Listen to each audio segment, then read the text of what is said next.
วัดเศร้า30ผมละเพราะว่ามันมีโรงแรม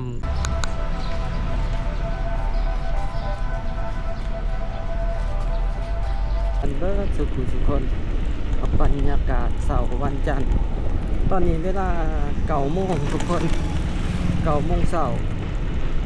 ตอนนี้เราก็อยู่แถวเขตบ้านสีเมืองเมื่อนี้ก็สิพาทุกคนมาเลาะเบิ่งเลาะชมในเขตนี้แถวเขตสีเมืองออกไปเส้นแคมป์ของบริเขาวัดสีเมืองโดนและทุกคนเดี๋ยวสิพาทุกคนมาชมบรรยากาศแต่ก็มาเบิ่งความสวยงามของวัดสีเมืองปัจจุบันนี้ก็มีการก่อสร้างเพิ่มเติม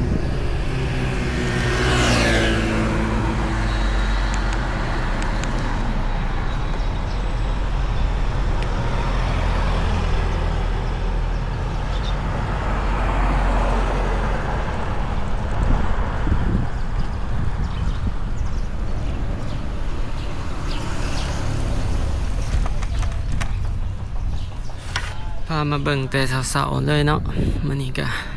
ถือว่าวัดสีเมืองนี่ก็เป็นวัดแหล่งท่องเที่ยวที่สำคัญในนครหลวงเวียงจันทน์แล้วก็เป็นวัดที่ศักดิ์สิทธิ์ที่หลายๆคนมีความศรัทธาหลายตอนนี้เพิ่นก็มีการสร้างกุฏิเพิ่มอีกหลังหนึ่งถือว่าวัดนี่เพิ่นเฮ็ดแบบสะอาดเกลี้ยงจบงามทุกคนยังเบิ่งยางส้มสถานที่ท่องเที่ยวในเวียงจันทน์ดลละมื้อนี้ก็สิพาทุกคนพาเลาะเบิ่งเลาะส้มนี่ก็เป็นบรรยากาศที่วัดสีเมืองทุกคนนี่เพิ่นก็มีการก่อสร้างกุฏิเพิ่มสำหรับวัดสีเมืองนี้ก็เฮาก็สิเห็นการก่อสร้างอาคารต่างๆก็เป็นเอกลักษณ์ของทางวัดก็สิเป็นการทาสีแบบลายใหม่ทุกคนจะเป็นกรอบเป็นแบบปูนแล้วก็สาบแบบลายใหม่สะอาด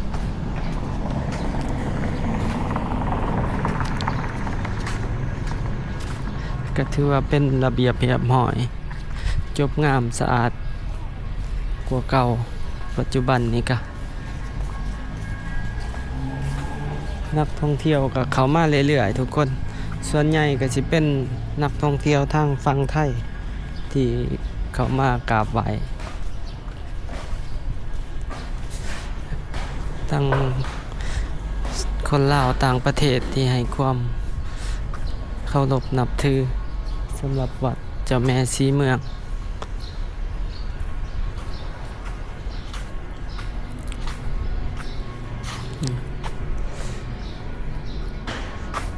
ที่ว่าปัจจุบันนี่สวยงามนะวัดสีเมืองสะอาดทุกคน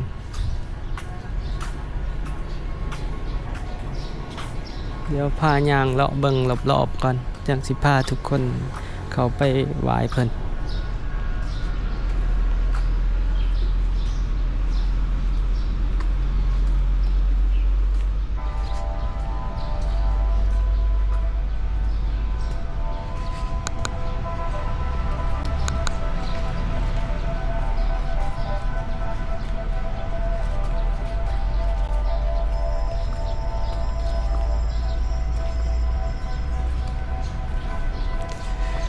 วัดสีเมืองก็ถือว่าเป็นวัดที่มีชื่อเสียงโด่งดังตั้งแต่อดีตทุกคนจนมีเพลงเนาะเพลงที่ดังในสมัยยุค90ก็คือเพลงของอาจารย์บุญเกิดโนห่วงเพลงสาวสีเมืองสาวสีเมืองซื้อกระเดื่องไปทั่วอาณาหนึ่งในแดนศรัทธาสาวสีเมืองนับว่าเป็นหนึ่งเนาะถือว่าเป็นเพลงที่ดังตอนนั้นเพลงสาวสีเมือง จุบันนี่ก็นักท่องเที่ยวนี่ก็หลายทั้งภายในต่างประเทศคือคนลาวชาวต่างแขวงที่ได้เข้ามาเวียงจันทน์นี่ก็สิคิดถึงวัดศรีเมืองที่เขามากราบไหว้นอกจากพระธาตุหลวงแล้วก็สิมีวัดศรีเมืองนี่แหละที่ว่าหลายๆคนเขามากราบไหว้เดี๋ยวเขาไปเบิ่งทางในทุกคนตัวเสาก็สิมีผู้คนมาสูดรดน้ำต่างๆเขาไปไหว้กัน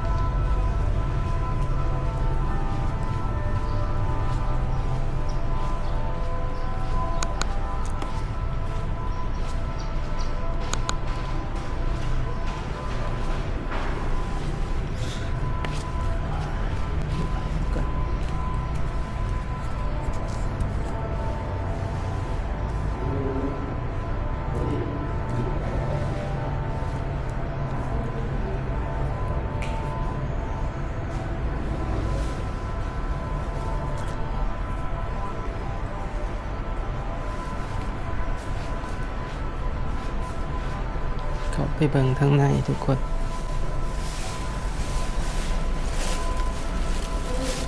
ทางในกับสิมี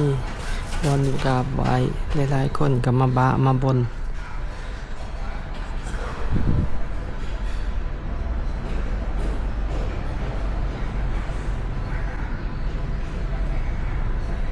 โอ้เพดานนี่เพิ่นเฮ็ดใหม่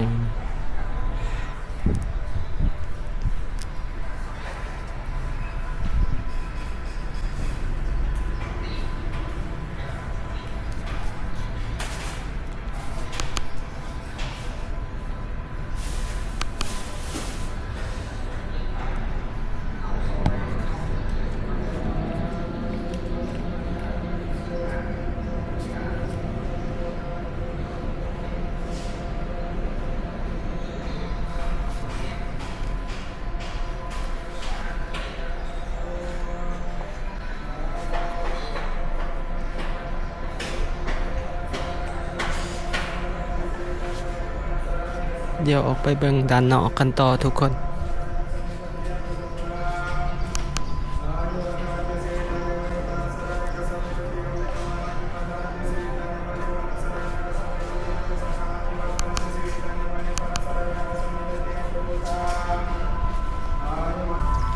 นี่ก็สิมีรูปปั้นพระอินทร์แล้วก็อันยักษ์พญากุเวละรักษาทิศอุดรเดี๋ยวพาทุกคนย่างมาเบิ่งสวนสาธารณะทางหลังเป็นรูปปั้นของเจ้าศรีสว่างวงศ์กษัตริย์แห่งราชอาณาจักรลาว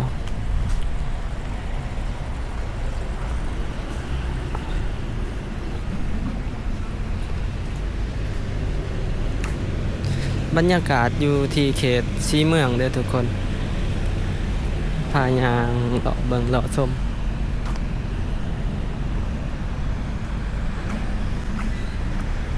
นี่เด้เป็นรูปปั้นเจ้าศรีสว่างวงศ์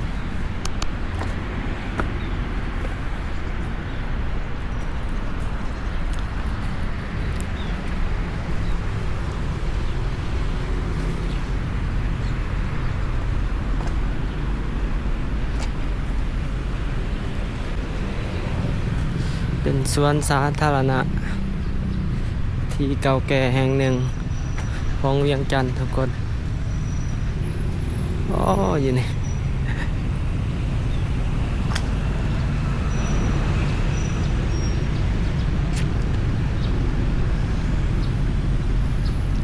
ก็มีตังกับเก่าละแต่บ่ค่อยมีคนมานั่งหลินปานใดมันห่อนมันจะกดห่อนเนี่ยแถวเขตนี้เราพาทุกคนนั่ง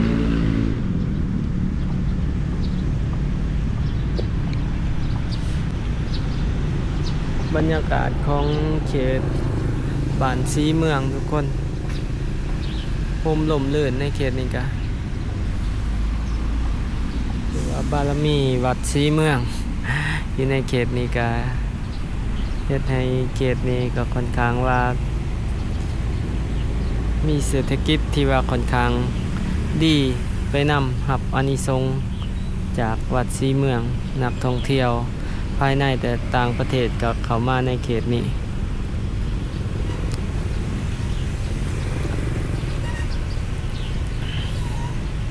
ในเวียงจันทน์นี่ถือว่าบ่อนท่องเที่ยวด้านประวัติศาสตร์หรือว่าวัฒนธรรมนี่ที่ว่าอยู่ในเวียงจันทน์นี่ผู้ใดมาเที่ยวนี่ถือว่าจะบ่เสียค่ารถหลายทุกคนเพราะว่ามันอยู่ไกลกันถือว่าอยู่ย่างเอาก็ได้ถ้าผู้ใดดุแน่ ย่างเอาจากถาดหลวงนะครับประตูไส้กับประมาณ1กิโลจากวัดสีเมือง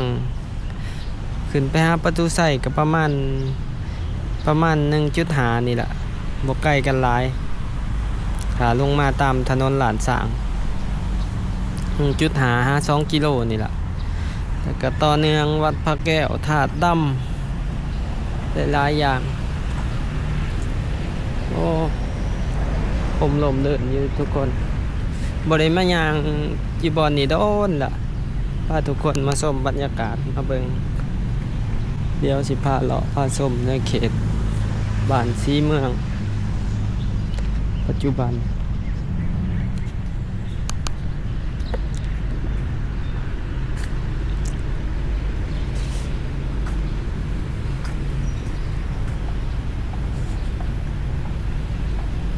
เขตนี้ก็สิมีสำนักงานองค์การรัฐหลายๆแห่งบ่สิเป็นศาลประชาชนก็อยู่ใกล้ๆแล้วก็กรมตำรวจต่างๆโอ้ต้นนี้ต้นยังวะต้นมะขามหรือต้นกระถินเลยใหญ่ขนาด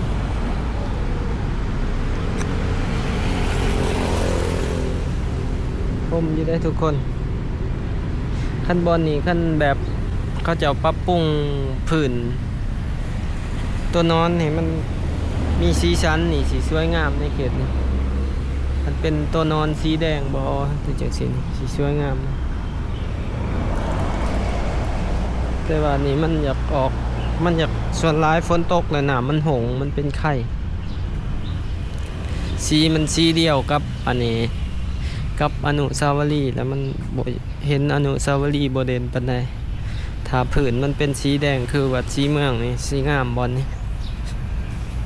มันจะต่อเนื่องกันเดี๋ยวสิพาทุกคนขี่เลาะเบิงเขตในบ้านสีเมืองนี่ทุกคนโอ้ต้นจำปาคลิปนี้ก็ฝากให้สำหรับ FC ทางต่างประเทศพันเนาะที่ว่าบริกลับมาบ้านดนให้ได้เบิ่งมูลมรดกของลาวเฮาก็คือวัดสีเมืองปัจจุบันนี้ก็ถือว่าสวยงามวัดสีเมืองนี่เป็นระเบียบเรียบร้อยทุกคนห้องน้ำห้องในก็สะอาดนี่ถือว่าเพิ่นเฮ็ดเป็นเอกลักษณ์ในวัดสีเมืองเพิ่นจะเฮ็ดอาคารจังซี่เดี๋ยวไปขี่เลาะเบิ่งเลาะชมบรรยากาศวิถีชีวิตคนในเขตบ้านสีเมืองเพียวัด ในเขตนี้ทุกคนเดี๋ยวยังไปเบิ่ง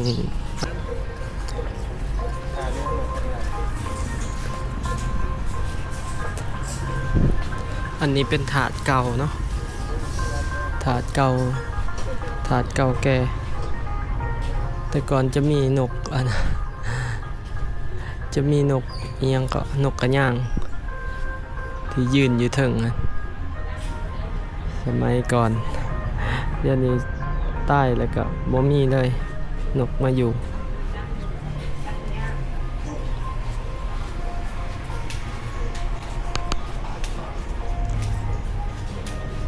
ผู้ปั่นสิบายกัน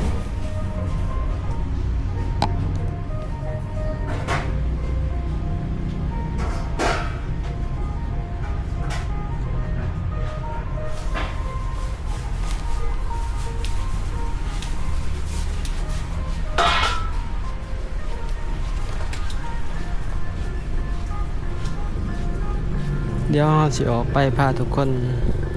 ขี่รถเลาะเบิงเลาะส้มเขตบ้านสีเมืองทุกคน ตอนนี้นักท่องเที่ยวก็ทยอยกันเข้ามาประมาณ11-12 โมง1 โมงนักท่องเที่ยวจะหลายจักมีผู้มาสูดรถใหม่ยังสูดรถน้ำเอารถใหม่มาสูดอยู่นี่เสียออกไปก่อนทุกคนมันพาทุกคนขี่รถ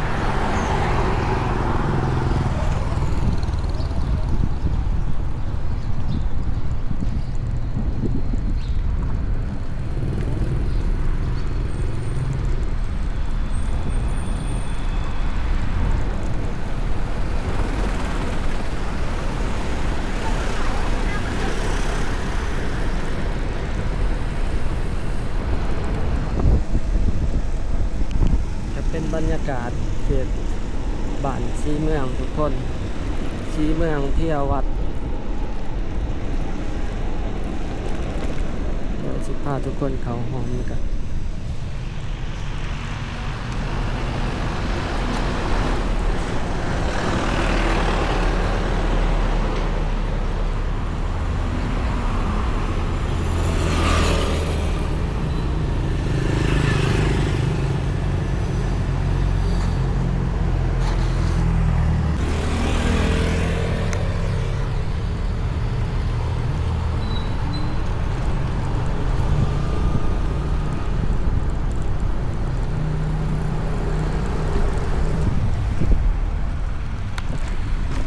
เขาหอมที่ห้องบ่เคยเขามาในห้องโอ้อยู่นี่มันมีเฮือนเก่าเลยมีเฮือนเก่าทรงสมัยก่อนมีเฮือนเก่ามีอพาร์ตเมนต์อยู่ทาง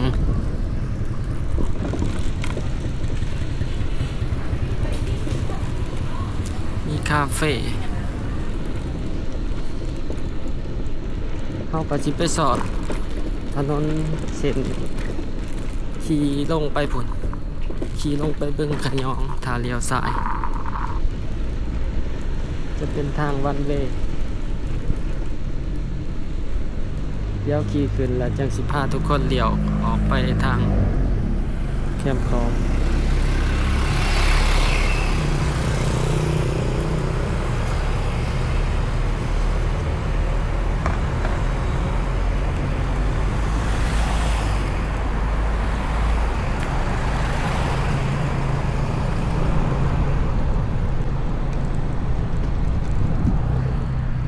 เขาก็สิมาสอดออกอันนั้นศาลหลักเมือง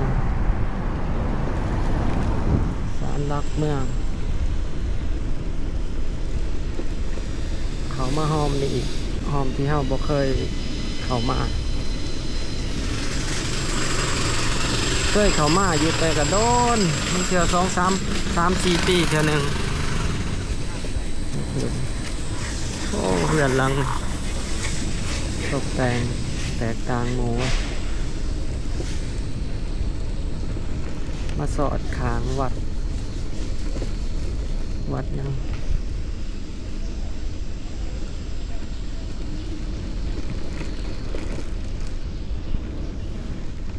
เดี๋ยวพาทุกคนชมวัดนี่กันวัดใหญ่ได้นี่เคยเข้าไปแหละบ่จื้อซื่อปัจจุบันเส้นนี้ก็เป็นเส้นวันเวย์สามารถขี่ลงได้อย่างเดียว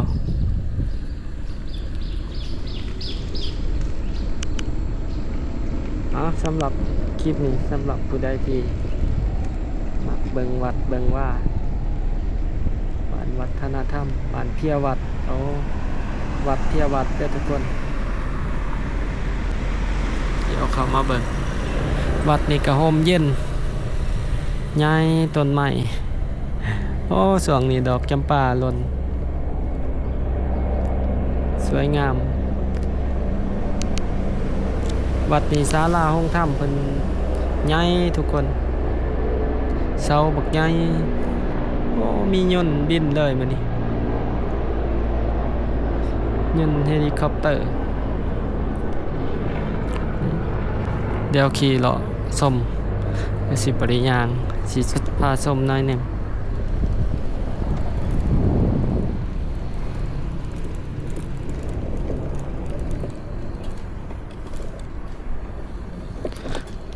วัดเพียวัดลมลื่นขนาด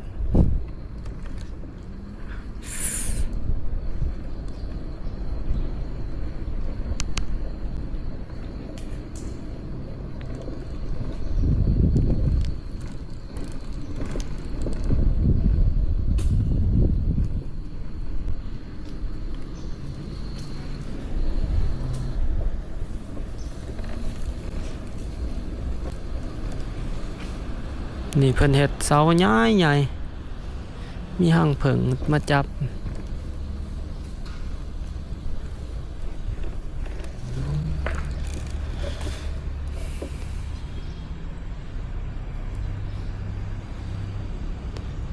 วัดเพียวัด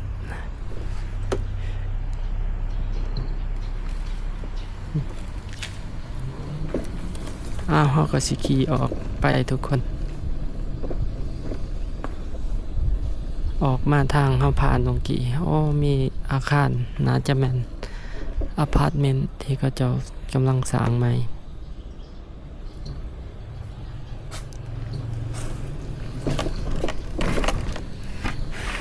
เดี๋ยวขี่ขึ้นไปถึงขึ้นไปทางหน้าโรงแรมดอนจันทร์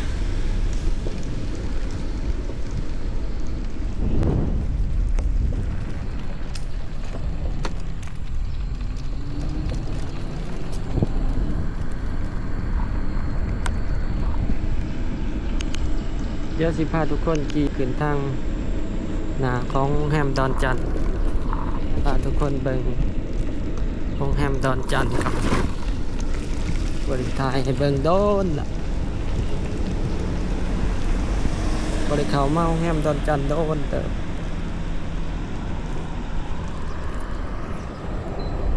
โอ้มันเป็นทางเขา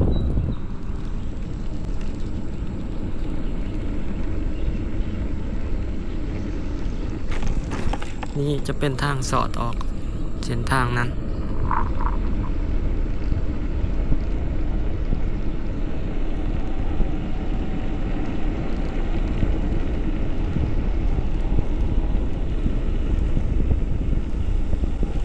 บ่ได้เข้ามาโดนล่ะโรงแรม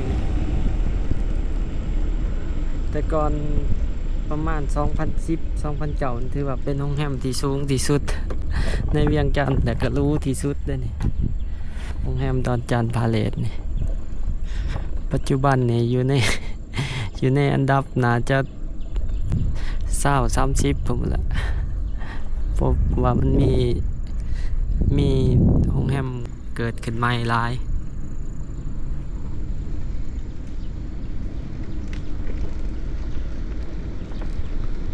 เริ่มสุดโทรมเนาะหลายๆอย่างคือหนทางยัง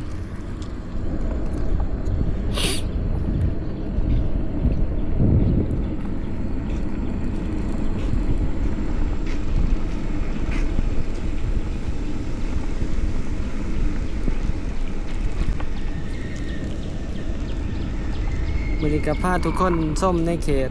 สีเมืองทุกคนกะสิมีอยู่ประมาณนี้แหละเด้อทุกคนสำหรับในคลิปนี้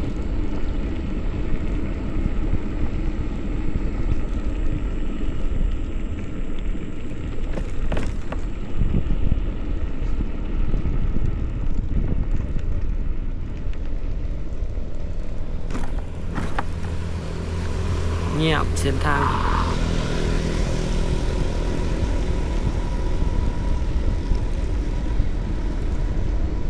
ก็สิประมาณนี้ทุกคนสำหรับในคลิปนี้ถ้าผู้ใดมัก